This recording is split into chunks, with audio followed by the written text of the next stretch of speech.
Welcome back to Radio Entrepreneurs. I'm Jonathan Freedman, and our next guest, who we always introduce but needs no introduction, Marc Z. Marc Z Legal Staffing. Welcome with another one of your great employment updates. How are you? John, I'm doing well. Thank you for asking. I'm finally, as I said, finally walking on the path, and I'm glad you're doing better. Glad to hear you're doing better. Good. So, we often talk about the marketplace, and this is really what we're here to give our listeners an opportunity to get updated on what's happening. And today you want to talk about an interesting topic and one that is perhaps overlooked within the employment realm, and that is communication and coordination. And we're all living in a time when things are happening so quickly. That leads to obviously challenges as well. So tell us a little bit about what you're seeing and some of the guidance and advice you can give.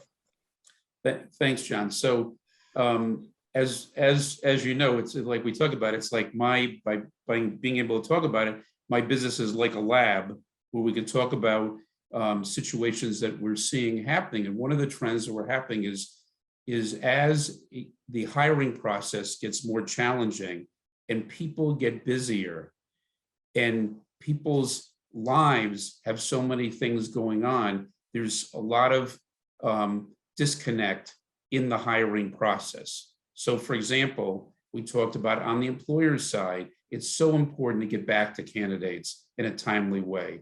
You know, candidates, they have other opportunities they're looking at. They have, most of the candidates have full-time jobs. Candidates are balancing their livelihood, and they really need to make decisions. At the same time, employers need to be realistic in terms of when they're giving an offer, in terms of market value salary. In Massachusetts, other states are different, but in Massachusetts, for example, you can no longer know the employee's salary history. But if the employee is giving their salary expectations of a certain amount, you don't bottom line them by an unrealistic salary, right? And so what happens is it is a waste of the employee's time, prospective employee's time, the employer's time, and it just time-wise, you're also, as an employer, you're losing out on other potential candidates. So you also have your hiring group that is part of the interview process of the candidate. And a lot of times they don't understand how it's important for scheduling in terms of timing, because candidates have opportunities in making decisions, and other people involved in the hiring process, and being able to focus in getting back with feedback on candidates. So on the employer side, it's really important to really be cognizant of the candidate, moving on a good candidate, getting back to candidates so they know their status, and having people on a timely way, on a timely process and way. The other thing, John, no, I just don't want to lose the strength. The other thing is, as part of the process is, you know how we can do Zooms now, like we're doing now, or WebEx, or Microsoft meetings. A lot of candidates need to still talk during lunchtime or after work or before work because they're working in the office. So Marc, as always, you've given us a ton to unpack here, but one of the things that strikes me is as you said, communication, aligning communication, and a lot of that can be, those challenges perhaps can be averted by setting some expectations up front. Obviously in our line of work, working as management consultants, working with a lot of different organizations, we see interview practices, we see interview approaches, and I've heard all of it. Working with a client last week that said, we just don't have great retention of people that we hire. I said, well, it probably has to do with your screening. If you're not fitting the right people in, you can't expect that they're going to last. And especially now where the tide has changed and it's an employees market, sure, I'll take a job, and if I don't like it, I'll leave after 3 days. Well, that costs an employer a lot of money, a lot of time, a lot of aggravation, a lot of money.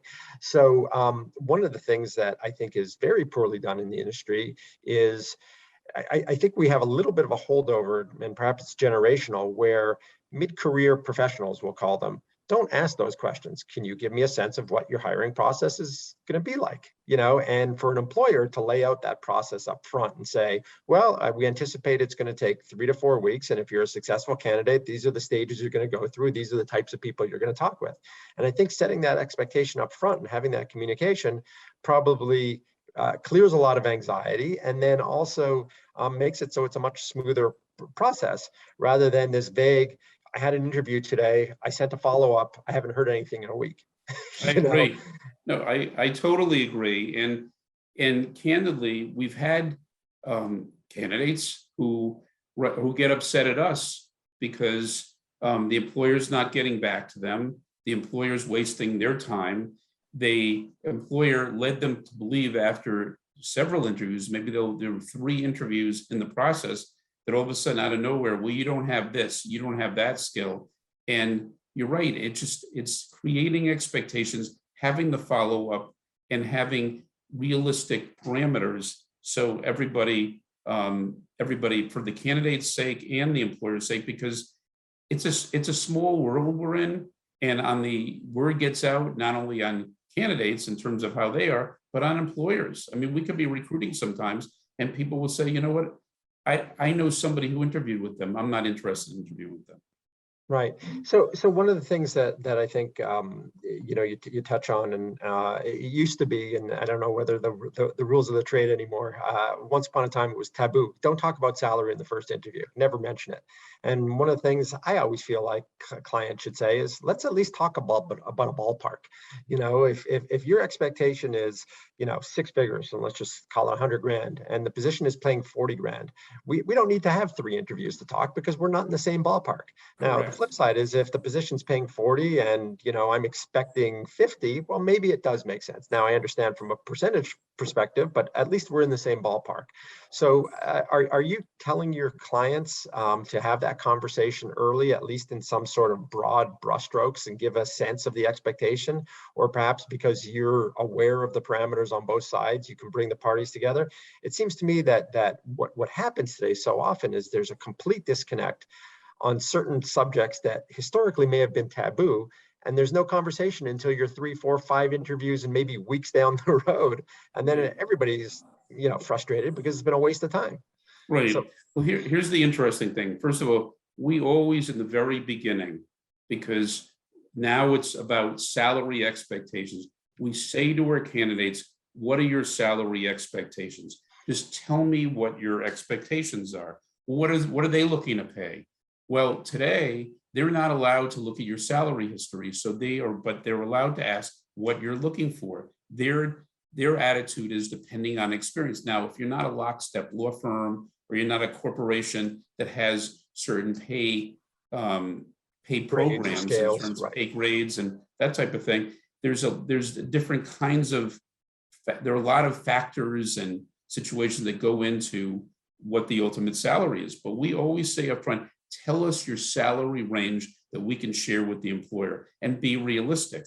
What happens, unfortunately, and I get it because it's an employee's market, after employees are like 3 weeks in, their salary demands change. One is they might have looked at other opportunities and now they want a higher salary. We just had a situation like this. Luckily, it worked out with the employer, but the person gave us a range, and it was a good range.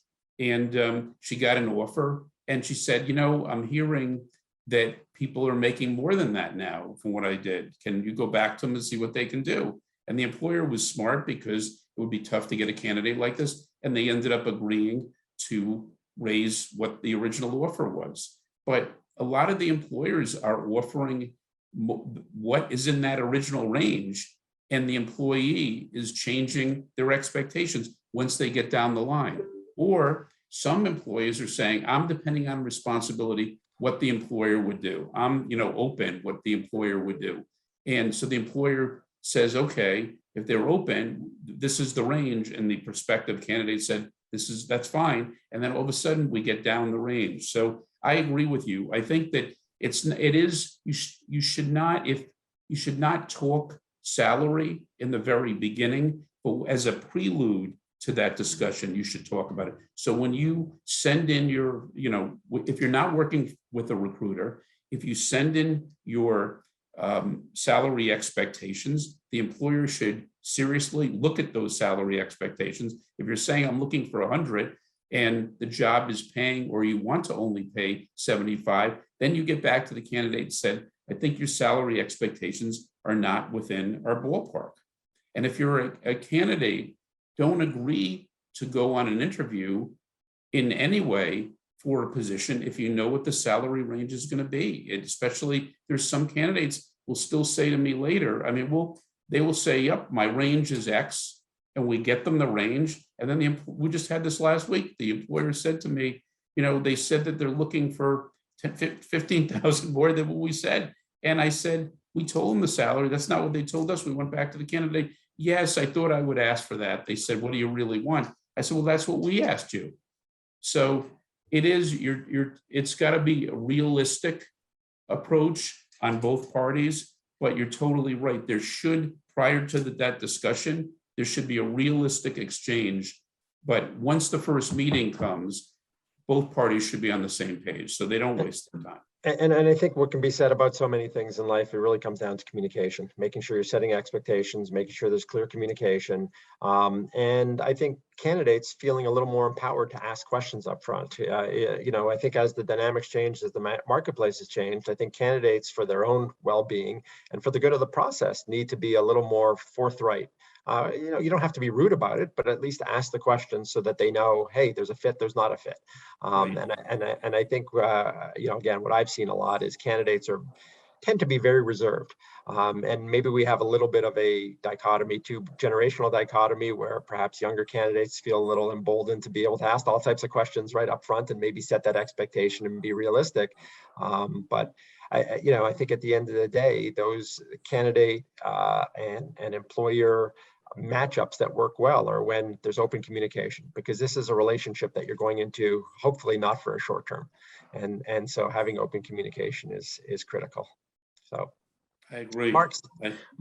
Marc Z, always interesting to talk to you, always interesting to get insights. Marc Z with an employment update. What's the best way for people to reach out to you if they want to get in touch with you, talk more about their needs? Thanks, John. Well, first of all, great, and thank you for having me on the show. Great conversation as always. First, they can Google Marc Z, M-A-R-C, and the letter Z, and all our information should come right up. Or go to marczlegal.com, MARCZLEGAL.com, or 617-338-1300. Wonderful. This has been an employment update from Marc Z Legal Staffing, and you're listening to Radio Entrepreneurs, and we'll be right back with another segment on Radio Entrepreneurs.